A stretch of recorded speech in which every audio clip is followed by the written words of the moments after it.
Hi folks, we're going to take a look at number 13b on page 469. So here they're asking us for the Cartesian equation of the plane that passes through the point 1, 2, 1 and is perpendicular to this line given in symmetric form.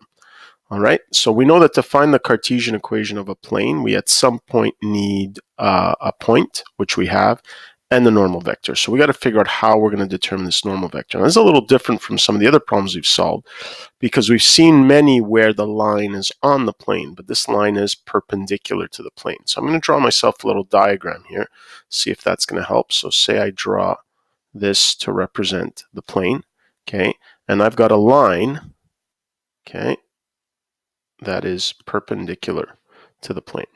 And this now gives me an idea, because if this line is perpendicular to the plane, that means that its direction vector will also be perpendicular to this plane.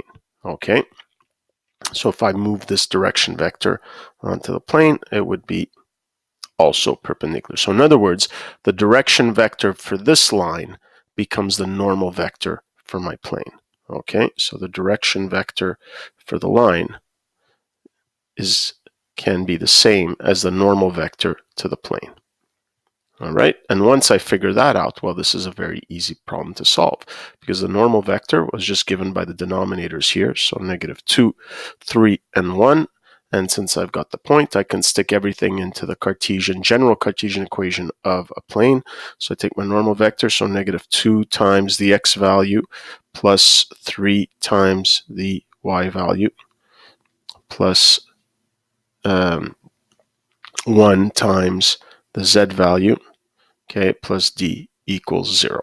Okay, so what do we have here? We have -2 plus 6 is 4 plus 1 is 5, so d is equal to -5 when I bring it over to the other side. So that means that the equation of my plane, remember this represents the a, b, and c values, is -2x plus 3y plus z minus 5 equals 0. Okay, and I'm actually going to write it with the leading coefficient being positive because that's by convention what we prefer having. So I'm going to give my final answers 2x minus 3y minus z plus 5 equals 0. All right, so just to recap here, it was very helpful to draw myself a quick diagram because that's what helped me see very clearly that the direction vector for the line, which is perpendicular to the plane, that direction vector must also be perpendicular to this plane, hence can act as a normal vector to it. Okay, that's it for this one.